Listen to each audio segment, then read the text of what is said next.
औज़ुबिल्लाहि मिनश्शैतानिर्रजीम बिस्मिल्लाहिर्रहमानिर्रहीम इन्नल हुसैन मिस्बाहुल हुदा व सफ़ीनतुन निजात।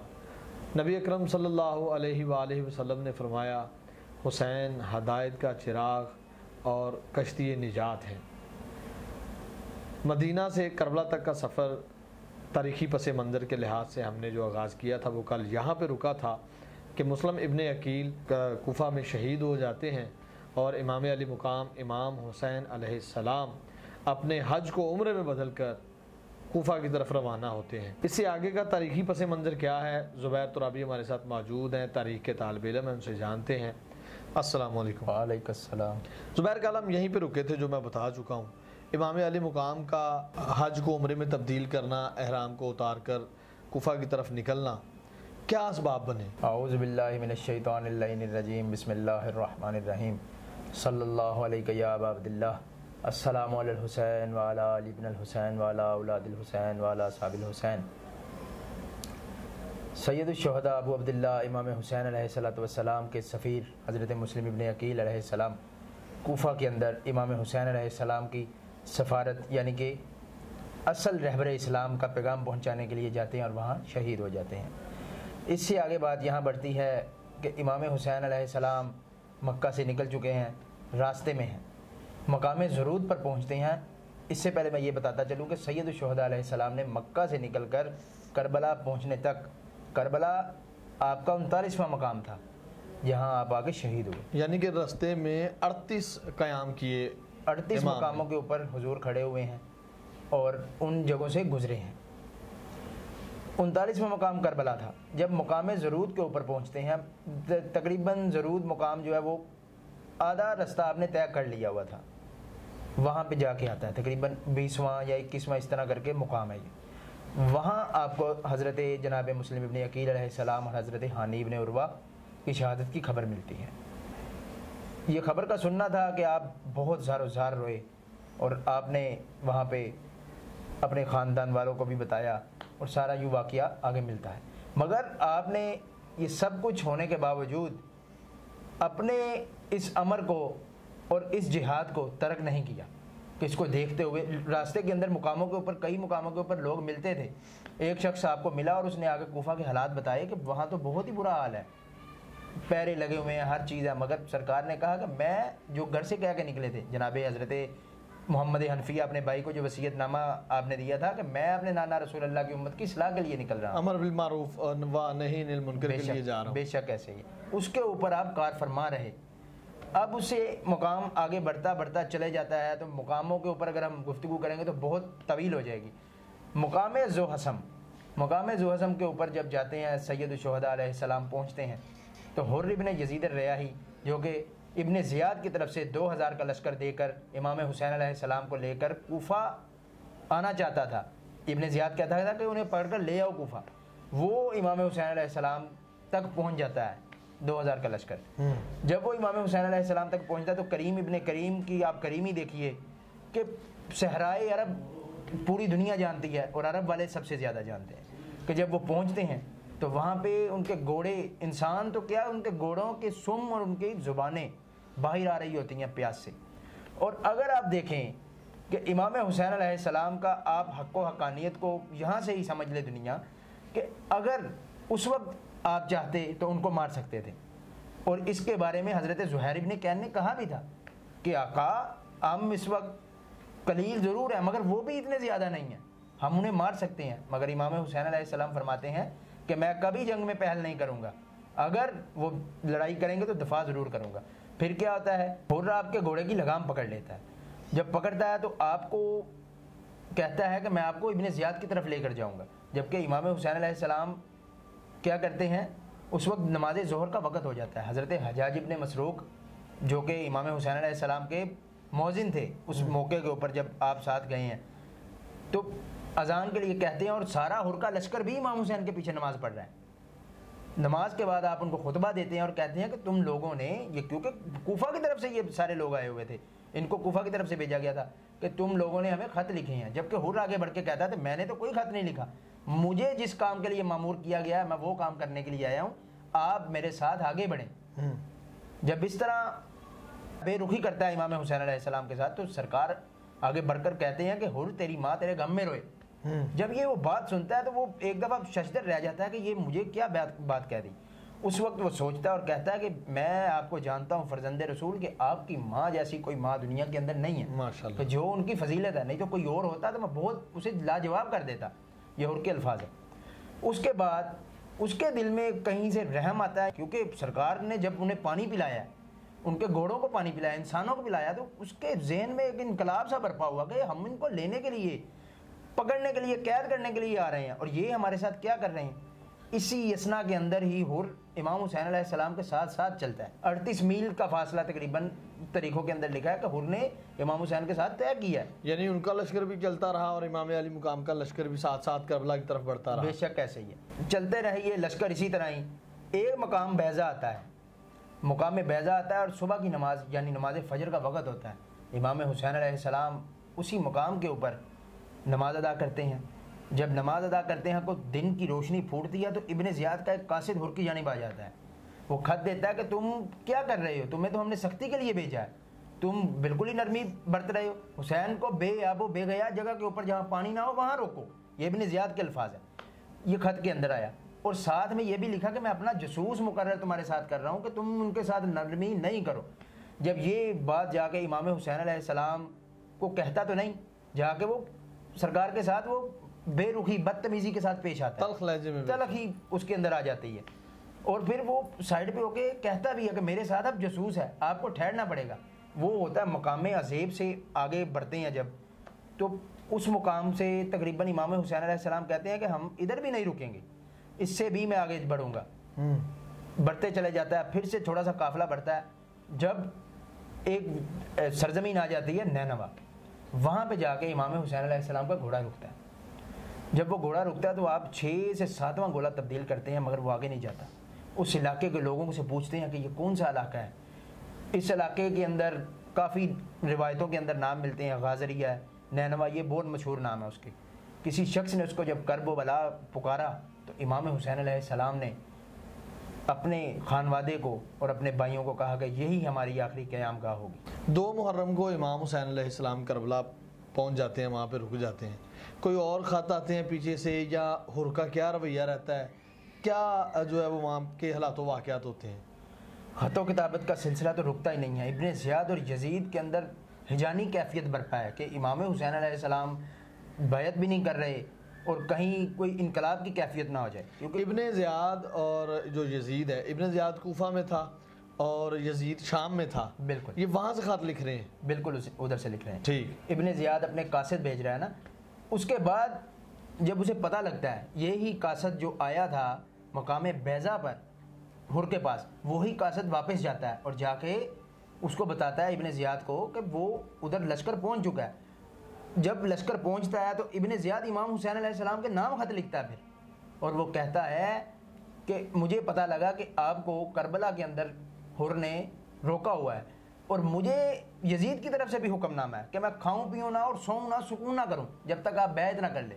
ये खत जब इमाम हुसैन अलैहिस्सलाम पढ़ते हैं तो पढ़ने के बाद सरकार उसको फेंक देते हैं। एलची आगे से जवाब का तालिब और आगे से बढ़ के कहता है या अबा अब्दुल्लाह, आप इस पर क्या जवाब देंगे? तो आप मुड़ के कहते हैं कि इसे एक दर्दनाक अजाब जवाब देगा। ये आपके अल्फाज हैं उधर जुमलों के अंदर के अनकरीब ये एक ऐसे अजाब में मुब्तला होने वाला है कि जिससे ये बच नहीं पाएगा। उबैदुल्लाह इब्ने ज़ियाद, उसके ही ज़िमन के अंदर मौला हुसैन अलैहिस्सलाम फरमाते हैं कि उस कौम ने क्या फलाह पाई कि जिसने अपनी रज़ा के लिए खुशनुदी खुदा को तर्क कर दिया। इमाम हुसैन अलैहिस्सलाम के ये जो अल्फाज इब्ने ज़ियाद के लिए बोले जाते हैं, इब्ने ज़ियाद का एलची वहाँ से निकलता है और जाके इब्ने ज़ियाद को बता देता है। वो आग भगोला होता है और फिर क्या करता है कि लश्कर को तरतीब देना शुरू कर देता है। और इसने क्या किया कि बंदों को मामूर कर दिया कूफा के अंदर। अपने सवेद नामी एक शख्स था, उसको मोहम्मद इब्ने अशस इब्ने कैस, इन लोगों को मामूर किया स्पेशल कूफा के अंदर के घर घर जाके तलाशी लो। मोहम्मद इब्ने अशस इब्ने कैसे किंदी और कसीर बिन शहाब, काका बिन सवेद, ये जो मोहम्मद इब्ने अशस हैं ये हज़रत अबू बकर के भांजे हैं। जी बिल्कुल, ये तरीक़ों के अंदर इसी तरह ही मिलती है। जिसकी बहन ने इमाम हसन अलैहिस्सलाम को जहर दिया था। जी बिल्कुल, तरीक़ों के अंदर इसी तरह ही है कि ये अशस इब्ने कैसे किंदी का बेटा है और वो जोधा इब्ने अशस इसी की बहन थी। ठीक। और उसके बाद कसीर बिन शहाब और काका बिन सवेद, ये 3 बंदों की ड्यूटी लगती है कि कूफा के अंदर इन्होंने घर घर जाकर लोगों को इमाम हुसैन से लड़ने के लिए तैयार करना है। इसी असना के अंदर जब ये इलाकों के अंदर फिरते हैं लोगों को निकालने के लिए, तो एक शख्स कूफा के अंदर अपनी मिरास के हवाले से आया होता है, आगे अपनी कोई ज़मीन जायदाद के चक्कर में, उसे पकड़कर इब्ने ज़ियाद के पास ले जाते हैं, क्योंकि इब्ने ज़ियाद अब कूफा में नहीं है। इन 3 बंदों की ड्यूटी लगा के इब्ने ज़ियाद कूफा से बाहर नखेला नामी जगह के ऊपर कैंप लगा कर बैठा हुआ है। अच्छा जी, और कूफा के बाहर पहरा लगा हुआ है। कूफा से एक रास्ता जो जाता था स्पेशल करबला की तरफ। इसकी क्या वजह है कि वो कूफा छोड़ के कैंप में रहना शुरू कर देता है? इसके पीछे क्या है? इसके वो बेताब था बिल्कुल कि हमें वो मकसद हासिल नहीं हो पा रहा कि जो हम करना चाह रहे हैं। वो मलऊन वहां जाके बैठ जाता है और अपने पीछे करिंदे छोड़ देता है। अच्छा। और कूफा के बाहर के रस्तों को सबको सील कर दिया जाता है कि कोई भी शख्स किसी भी बहाने और हीले के साथ इमाम हुसैन की नुसरत के लिए ना पहुंच जाए। अब ये 3 बंदे जब पहुंचते हैं तो वो बंदा जो आया होता है अपने मिरास के हवाले से, उसको पकड़ के लाते हैं कि तुम मिरास के चक्कर में आए, चलो हमारे साथ लड़ने।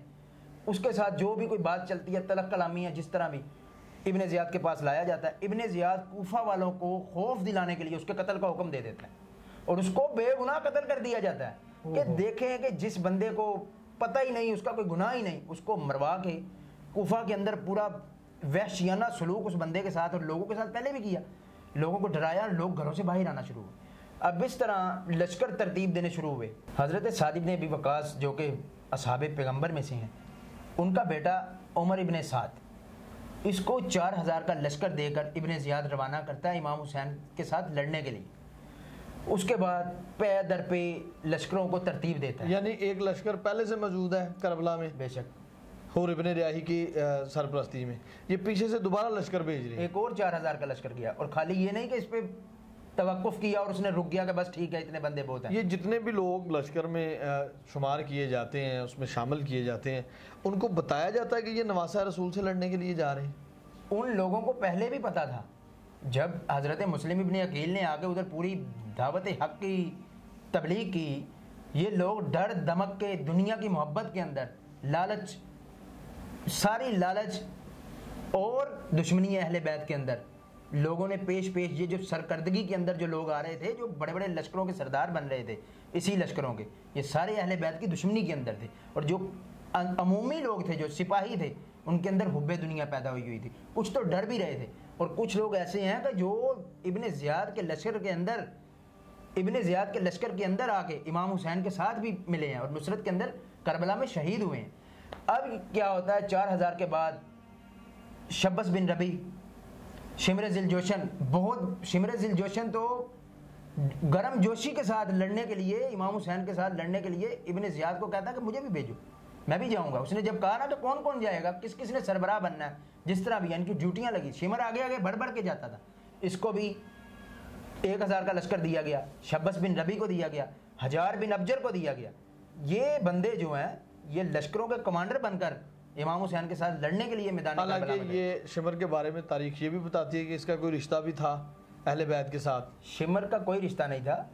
असल में हज़रत उम्मुल बनीन जनाब फ़ातिमा कुल्लाबिया, हज़रत अब्बास जनाब अबुल फ़ज़ल अब्बास अलैहिस्सलाम जो हैं, उनकी वालदा के ये पीछे कबीलों में से किसी जगह पे जाके, ये कबीले का फ़र्द था, कोई रिश्तेदारी कोई कुछ नहीं है इसके साथ, मगर दुश्मनी है अहले बैत, जिसके दिल में आ जाए वो रिश्तेदारी तो कोई बिल्कुल पता तल्लुक हो जाती है, कोई चक्कर ही नहीं है। ठीक, ये लश्कर आ जाते हैं उधर करबला के मैदान में। अब वहाँ लश्कर पहुँच जाते हैं, पीछे लश्कर पे लश्कर आ रहे हैं, और ये किन के खिलाफ लश्कर कशी हो रही है? रसूल अल्लाह के ख़ानदान के, जनाब सैयदा ज़ैनब सलामुल्लाह अलैहा और जनाब उम्मे कुलसूम सलामुल्लाह अलैहा जब लश्करों की आवाज़ें सुनती हैं तो कहती हैं भैया हुसैन, ये लश्करों पे लश्कर आ रहे हैं और हम लोग इतने कम हैं, हमारे पास तो इतने अफराद भी नहीं हैं। तो मौला इमाम हुसैन अलैहिस्सलाम फरमाते हैं कि हक़ के लिए हमेशा कम लोग होते हैं। ये सरकार के वहाँ के जुमले हैं कि दुनिया जो है, दुनिया दीनदार कम रह जाते हैं उस वक्त जब आफत सर पे आन पड़े। वैसे लोग सारे चलते फिरते हैं, जैसे कि इमाम हुसैन अलैहिस्सलाम को एक शख्स ने कहा कि आपके साथ लोगों के दिल हैं मगर तलवारें आपके खिलाफ हैं, इस तरह के अल्फाज मिलते हैं। अच्छा, लश्कर आ जाते हैं, मैं आपकी बात रोक रहा हूँ। जब इमाम हुसैन मदीना से निकलते हैं, थोड़ा सा पीछे का सफ़र करते हैं हम, तो कितने लोग इमाम हुसैन के साथ मदीना से आए हैं यहाँ पर? आपका बहुत खूबसूरत सवाल है कि लोगों के अज़हान आलिया के अंदर ये भी बात नक्श होनी चाहिए कि इमाम हुसैन अलैहिस्सलाम के साथ कितनी तादाद, कितने नफ़र आपके साथ आ रहे थे। वो ये है कि मक्का और मदीना से, क्योंकि मदीना से आप निकल के मक्का गए थे ना, तो मक्का के बाद आपने हिजरत इधर को की है। मक्का से वापसी पे फिर मदीना आता है, लोग साथ मिलते गए और चलते थे। आप खुतबे देते थे कि मैं कौन हूँ, मुझे पहचानो, लोग समझते भी थे, चलते थे। मगर मुश्किल घड़ी के अंदर खड़े होना बहुत मुश्किल हो जाता है। जनाब मुस्लिम इब्ने अकील और हज़रत हानी इब्ने उरवा की जब शहादत की खबर आई, और ख़बर इस तरह नहीं आई, जो कासिद आया था उसने सारे अहवाल बताए कि जनाब मुस्लिम इब्ने अकील का सर कलम कर दिया गया और इब्ने ज़ियाद के पास रखा गया, और आपकी लाश को पूरे कूफे के अंदर ईद के दिन घुमाया गया। बिल उस बंदे ने आपको बताया। जब लोग ये तो सुन के ही इंसान के रोंगटे खड़े हो जाते हैं। तो जिनके साथ ये हुआ हो, और जो साथ इमाम हुसैन के साथ लश्कर के अंदर जा रहे थे, तो फिर इस तरह लोग छटते गए। इमाम हुसैन हर जगह पे कहते थे कि ये आम मामला नहीं है, ये हक़ व बातिल का मार्का है, होने जा रहा है, कि मुझ जैसा इस जैसे की बैत नहीं कर सकता। जब आप ये कह चुके हैं तो फिर इससे आगे कुछ बात नहीं बढ़ सकती। तो जाते जाते जब आप वहाँ पहुँचे हैं करबला के अंदर, तो आपके साथ कूफे के लोग भी थे। कूफा के लोग भी कुछ ऐसे लोग थे जो मक्का में इमाम हुसैन के साथ आ रहे थे। कूफा के जो लोग थे, जैसे कि कैस इब्ने मसर सदावी बाद में गए और जाके शहीद हो गए। और इसके अलावा आपका सारा ख़ानदान बनी हाशिम, हज़रत अबू तालिब अलैहिस्सलाम के फ़र्जंदान के आगे औलादें, ये सारी इमाम हुसैन के साथ थी। और उसके बाद इमाम हुसैन के साथ जो लोग मिलते हैं वो कूफा से ही आते हैं। जनाब हबीब इब्ने मज़ाहर आते हैं, उसके बाद इसके यजीद के लश्कर के अंदर घुल मिल के उसी की तरफदारी करके इमाम हुसैन के साथ मिलते हैं। और आखिरी शब और आखिरी दिन इमाम हुसैन के साथ 100 तादाद मिलती है तारीखों के अंदर कि 100 लोगों ने यजीद का लश्कर छोड़ा है और इमाम हुसैन के साथ शहादत पाई। जी नाज़रीन सामाइन, तारीख़ी पस मंज़र करबला का आपके सामने रखने की कोशिश कर रहे हैं। ये कहानी है उन शहीदों की जिनको प्यासा शहीद कर दिया गया। ये कहानी है नबी के उन प्यारों की जिनको नबी कंधों पर बिठाते रहे और लोगों ने इनको प्यासा करबला के अंदर शहीद करके एक दर्दनाक तारीख़ रकम कर दी। आज ये सिलसिला यहीं पर रुकेगा, कल इंशाल्लाह हम यहाँ से मुसलसल हो जाएंगे। कल तक के लिए इजाज़त दीजिए, अल्लाह ने के बाद।